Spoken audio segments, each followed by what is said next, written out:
ตัวผู้น่ะเป็นมีโง่งนะทุกคนนะตัวผู้นะตัวแม่แล้วมันจะเป็นแบบนี้อกใหญ่เลยครอบทุกคน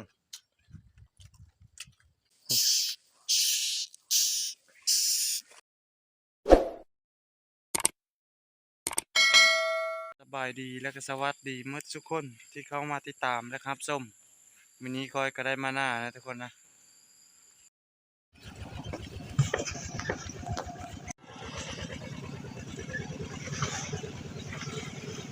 เรื่องคนได้ทางไปหน้าค่ะ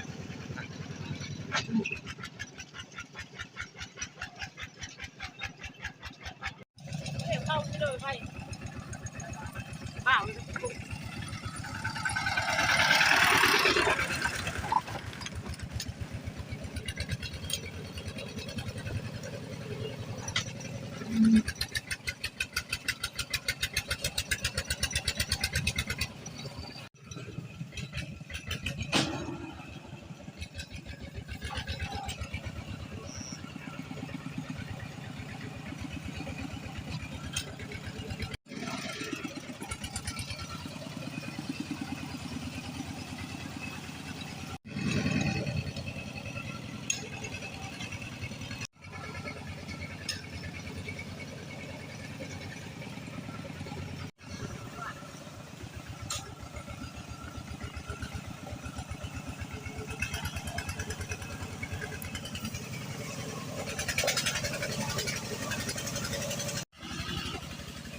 ค่ะละ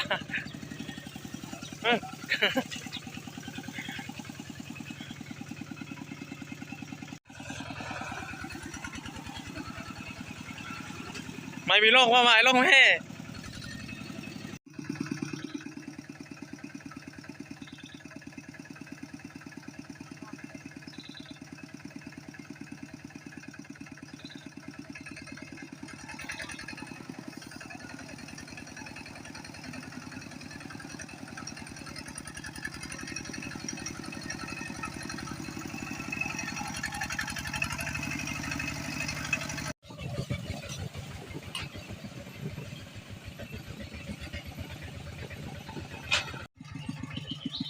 ก็ทุกคนทางครับเป็นหอมนะเนี่ยหน้าทางครับทางไปหน้า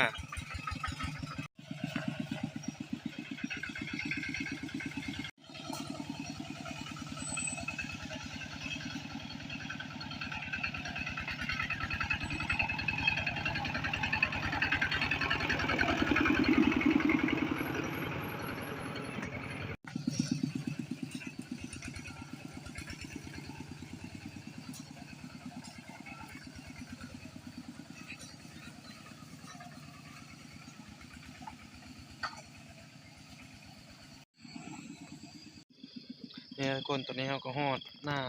มะพงเนาะฮอดหน้ามะพงขี่รถมานำมะพงมานี่ทางก็โคตรยากเลยนะทุกคนทางโคตรเกิน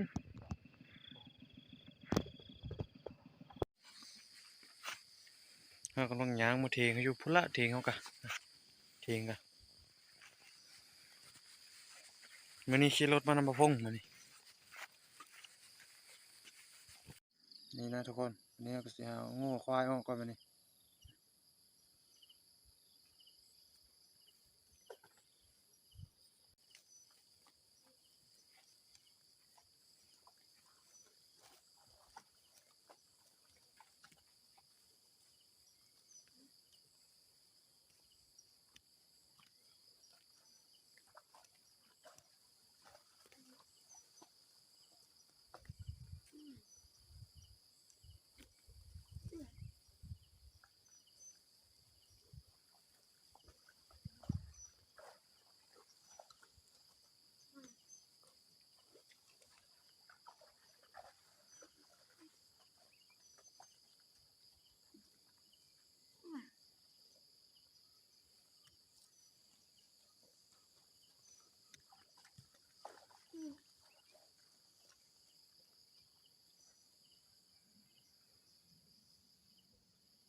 หอ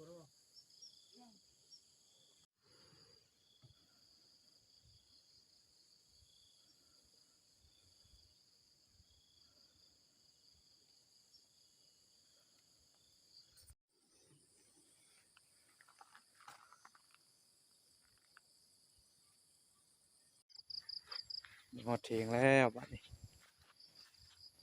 ตัวใหม่เพิ่นก็กำลังเอางออยู่เอาสิได้หาเกิดใกล้ไปนี่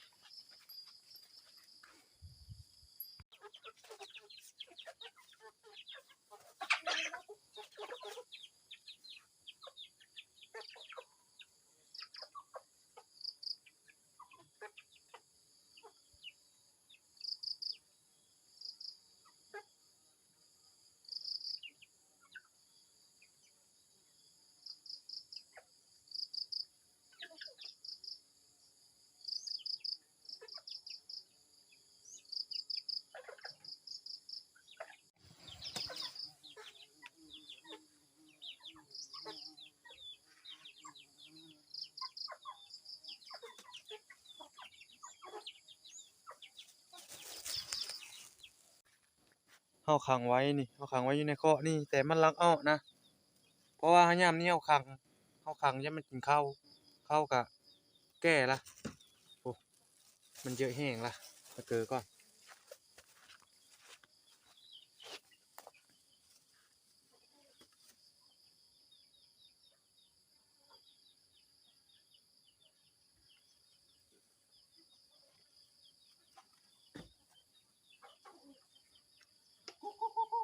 พาเดี๋ยวไปหาตุ้ยแม่ข้ามก่อนไปเลยไปหาแม่ข้า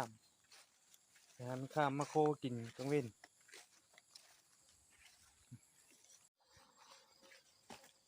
ไปชอบมึงเด้อ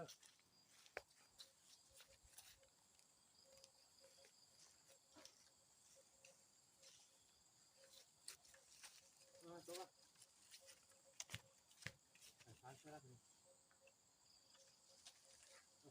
บิดโอ้3-4ตัวกูนี่จะเข้า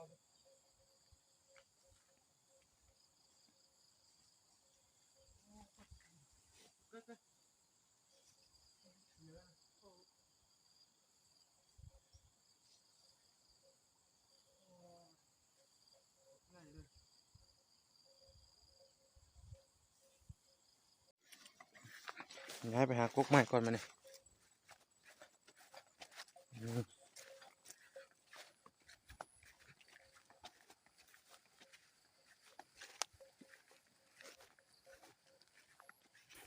นี่คนตกละนี่2 ตัวตัวผู้ละเป็นมีโง่งนะทุกคนนะตัวผู้นะตัวแม่แล้วมันจะเป็นแบบนี้มันบอกคือกันนะตัวเลยโอ้ตัวยิบเจอไหมผู้น่ะงานละ4 ตัวตกเราไหมนี่ทุกคนนี่เอาตัวเมื่อกี้นี่กันตกมันค้างลงมานี่ตกยังละนี่ตัวหนึ่งได้หลายตัวตัวละถือว่าหมานมานี่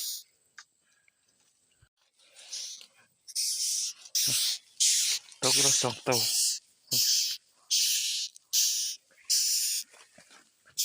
ตัวผู้ทั้งหมด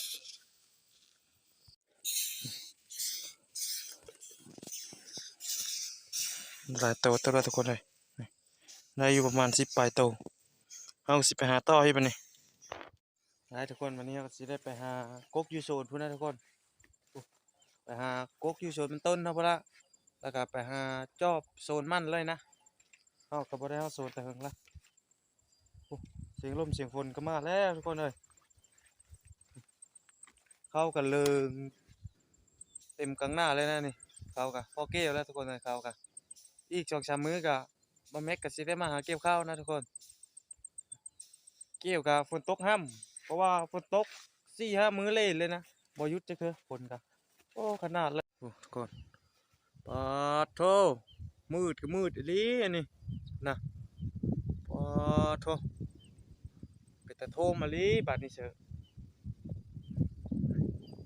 มืดแห้งอะไรทุกคนโทฝนกระตกมาแล้วบัดนี้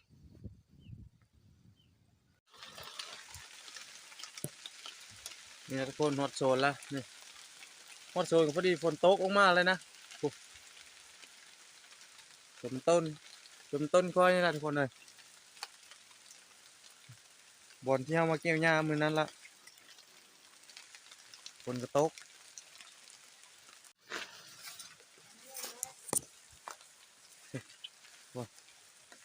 โซนเท่ากับมีกมมะฮุ่งน้ำนะทุกคนนะกมมะฮุ่งก็เป็นลายอยู่มันกำลังเป็นฝนกระตกแห้งเป็ดมาละมีมาทุพูน้ำทุกคนเลยนี่มาทุพูเกิดมาทุพูเดี๋ยวให้น้องไปหาเบิ้งว่ามันได้บ่มีบ่นะมานึงเนาะมันกำลังเป็นโซกนี้กำลังเป็นมาทุฟู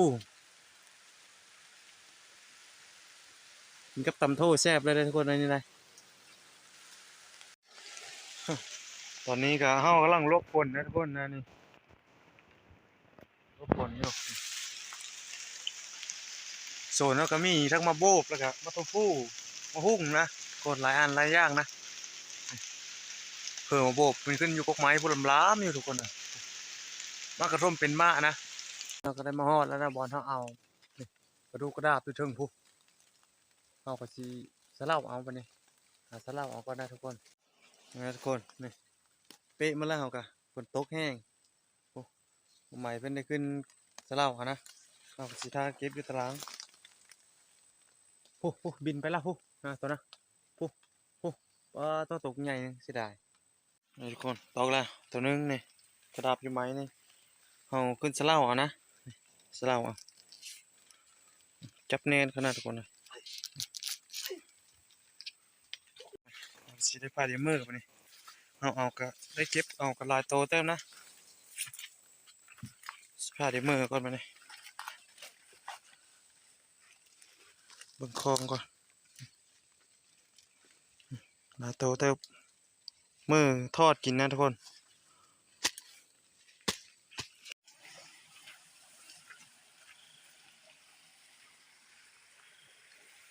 เดี๋ยวเขามาสรุปก่อนว่าเราได้ยักโตโอเคทุกคนนี่สรุปมันได้หลายโตอยู่นะทอดเอาทอดกับตำโทนี่ทุกคนเราก็ซื้อได้ทอดนะนี่น้ำมันเราก็ซื้อมาแต่บ้านน้ำมันกะเป็นน้ำมันพืชน้ำมันทอดนั่นแหละทุกคนเลยมาเทิดใหม่ขึ้นมาเทิด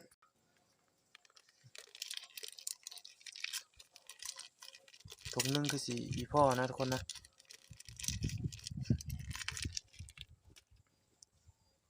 มา2 ถุงเลยให้มันมีพ่อ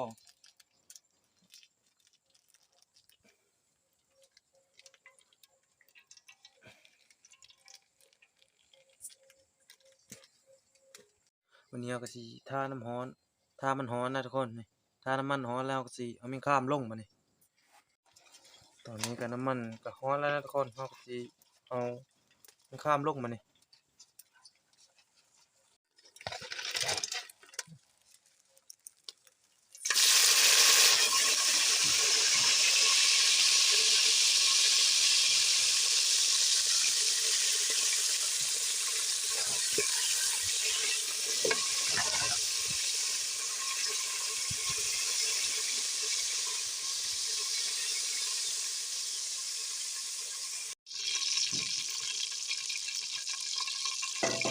นี่ทุกคนสุกแล้วนี่สีประมาณนี้นะทุกคนเนาะทอดไม่ข้ามมานี่ทุกคนขอกินเท่ากันแล้วนะนี่ก็สีได้ไปหากินก้อนมานี่มาทุกคนกินข้าวเดียวมากินข้าวง่ายมาแม็กมานี่ตำโท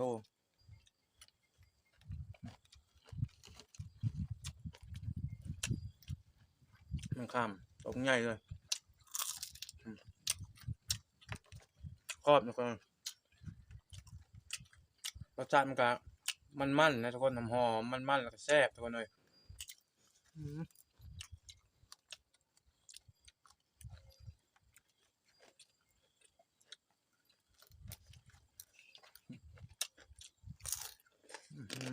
มกรอบ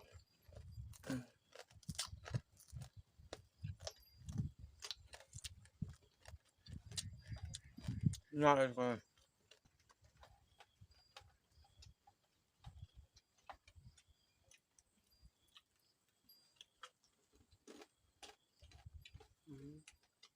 กรอบครับไปลง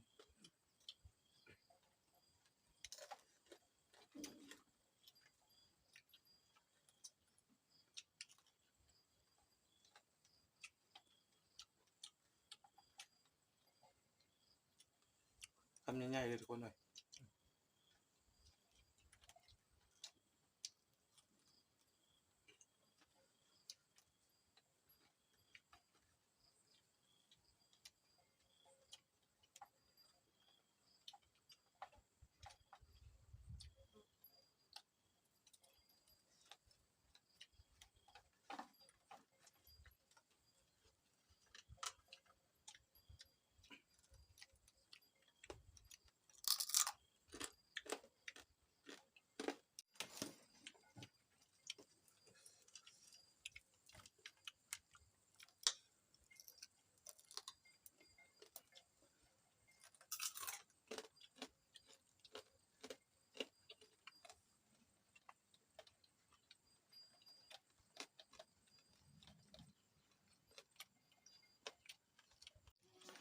นี่ทุกคนเอากินข้าวอิ่มแล้วนะนี่เริ่มทุกคนเลยเมิดขายดีขนาดนี่ทั้งตำโททั้งทอดมันข้ามนะแซ่บทุกคนเลยถ้าเพื่อ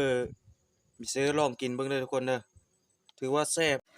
นะทุกคนนี่คนกระตกทุกคนเลยกินข้าวกินน้ำยาแล้วก็โกระตกลงมานะตก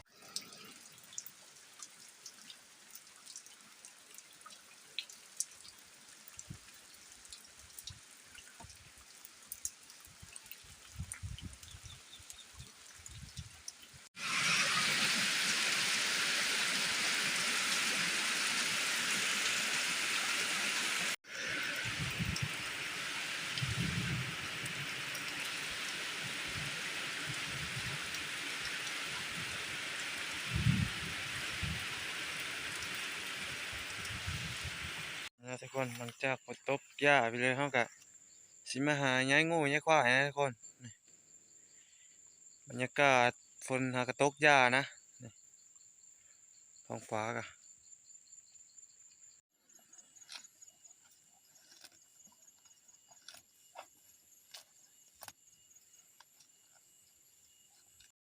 ปลาเมื่อกินแรงก่อนหาซ่อมแหตึกปลาเมื่อกินแรงก่อนทุกคนเลย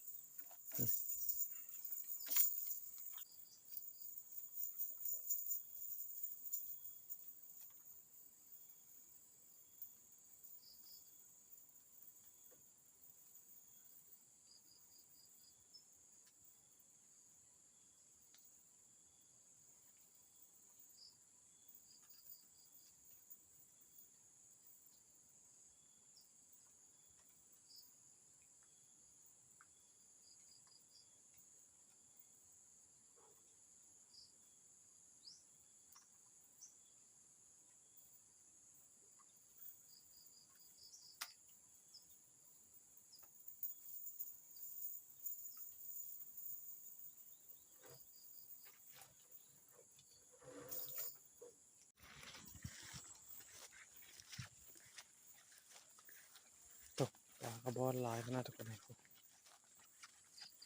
จอดตึกก่อนโอ้ปลาเจ้าทุกคนนี่ปลาบอลนะหลังจากฝนตกแล้วก็แดดแล้วก็ปลาก็ง่อมนะปลาง่อมนะมันบอลอย่างนี้ทุกคนสิตึกลองเบิ่งก่อนสิได้บ่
นะปลาก็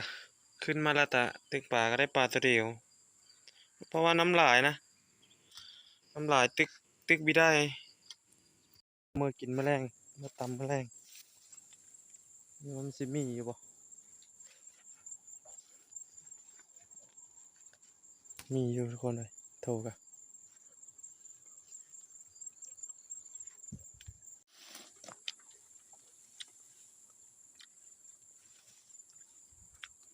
พระนี้ก็มีหลายได้โทรนะ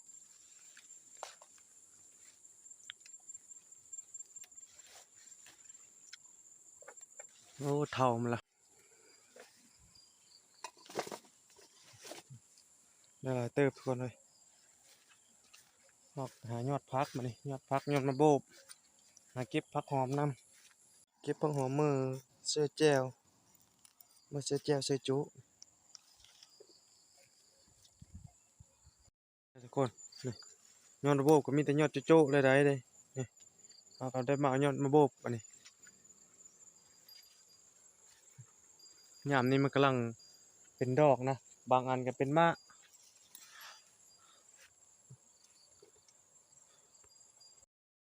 นี่ทุกคนพักมะโบบเฮาก็เก็บแล้วนะอันนี้ก็สีได้ไปหาเอาโง่เอาควายผู้แล้วก็เฮาก็สีได้มือนะทุกคน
นี่ผู้งูผู้ควายเฮาก็แล้วล่ะเฮาก็สิได้พาเดี๋ยวมือบัดนี้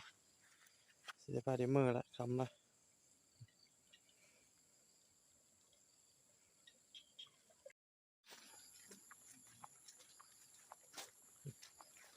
พาเดี๋ยวมือนะมือ3 คนอย่างมือมีน้องแล้วก็มีปู่แน่มือลำเดียว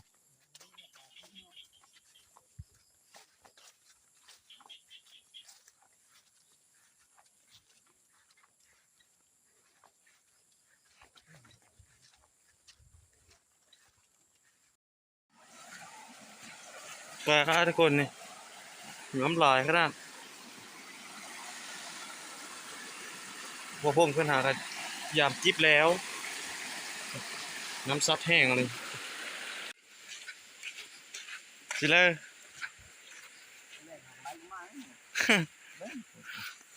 โอ้ถึกอยู่เนาะ tự đấy ปลาโคก็มีนะปลาโลเลวก็มียามได้เถอะแล้วนี่ cái điều này đấy เออ làm ngọc mưa cứ nó nắm là lại อันนี้มันก็คำแล้วนะทุกคนเราก็สีได้มือนะมันนี่สำหรับคลิปนี้ก็สีขอจบไว้เพียงจำนี้แล้วทุกคนคลิปหน้าพอเดี๋ยวไม่